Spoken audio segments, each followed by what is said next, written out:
रणभूमि के स्पेशल और आखिरी एडिशन में बात करेंगे हमारी एक्सक्लूसिव रिपोर्ट का। आज तक के संवाददाता मंजीत नेगी ने रिपोर्ट की है मणिपुर से म्यांमार बॉर्डर पर, और भारत किस तरीके से यहां पर तारबंदी कर रहा है। सीधे ग्राउंड जीरो से पेश है मंजीत नेगी की एक्सक्लूसिव रिपोर्ट। भारत म्यांमार सरहद पर फेंसिंग का काम युद्ध स्तर पर चल रहा है। हम आज तक पर आपको नई हाईटेक फेंसिंग की एक्सक्लूसिव तस्वीरें दिखा रहे हैं। इस तरह की ये फेंसिंग की जा रही है। इस वक्त हम भारत म्यांमार सरहद में मणिपुर के मोरे सरहद पर मौजूद हैं, जहां पर लगभग 10 किलोमीटर फेंसिंग का काम पूरा होने वाला है। और हालांकि यहाँ पर जो स्थानीय संगठन हैं वो इसका विरोध भी कर रहे हैं, और ऐसे में असम राइफल की निगरानी में यहाँ पर फेंसिंग का काम हो रहा है।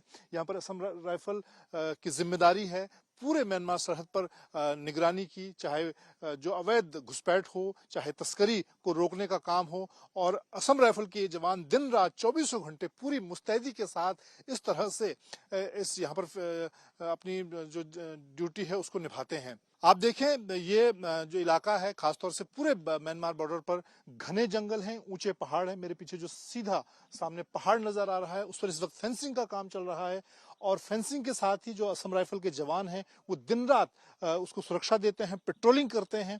इस वक्त लगातार यहाँ पर बारिश हो रही है, घने जंगल हैं। इन सब मुश्किलों के बीच में फेंसिंग का काम और साथ ही पेट्रोलिंग का काम आसान नहीं है, लेकिन उसके बावजूद असम राइफल के जो जवान हैं वो दिन रात 24 घंटे यहाँ पर पेट्रोलिंग कर रहे हैं। और इसके पीछे सबसे बड़ा मकसद यही है कि भारत म्यांमार से होने वाली, चाहे रोहिंग्याज जो घुसपैठी उनकी घुसपैठ को रोकना हो, चाहे करोड़ों की जो तस्करी होती है अवैध तस्करी, उस पर भी इस फेंसिंग से रोक लगेगी। लेकिन इसके साथ ही जो लोगों की आवाजाही है उसको भी पारदर्शी बनाया जाएगा। पूरा जो पोरस बॉर्डर है उस पर उसको फेंस किया जाए, और उसके साथ ही जो अवैध घुसपैठ है, जो तस्करी है, उस पर रोक लगाई जाए। इस वक्त म्यांमार के जो हालात हैं, और एक तरह से चाहे बांग्लादेश की बात की जाए, म्यांमार की बात की जाए, भारत के लिए पूर्वोत्तर राज्यों को में इस तरह की फेंसिंग करना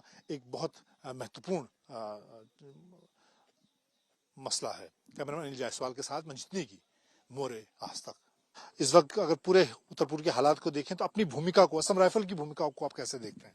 असम राइफल को पूर्वोत्तर के प्रहरी कहा जाता है, और अंग्रेजी में friends of the hill people और sentinels of the north east. So Assam rifle मुख्यतः इंडो म्यांमार बॉर्डर की सुरक्षा के लिए तैनात है। इसी के साथ साथ जो यहाँ पे प्रतिविद्रोहिता की लड़ाई है उसके लिए तैनात है। और साथ में अगर आर्मी के साथ कंधे से कंधा मिला के अगर कोई ऐसी स्थिति उत्पन्न हुई तो जो नॉर्दर्न बॉर्डर्स है हमारे, उसमें भी उसका टास्क है। सो असम राइफल की पलटनें जो कि इंडो म्यांमार बॉर्डर में तैनात है, वो घुसपैठ और ड्रग्स इन सब को रोकने में मुस्तैद है। इसके साथ साथ जो दूर दराज के हमारे गांव हैं, जो हमारी आबादी है, इनके लिए हम ही एक साधन है जिसके थ्रू इनको पूरी मदद मिलती है।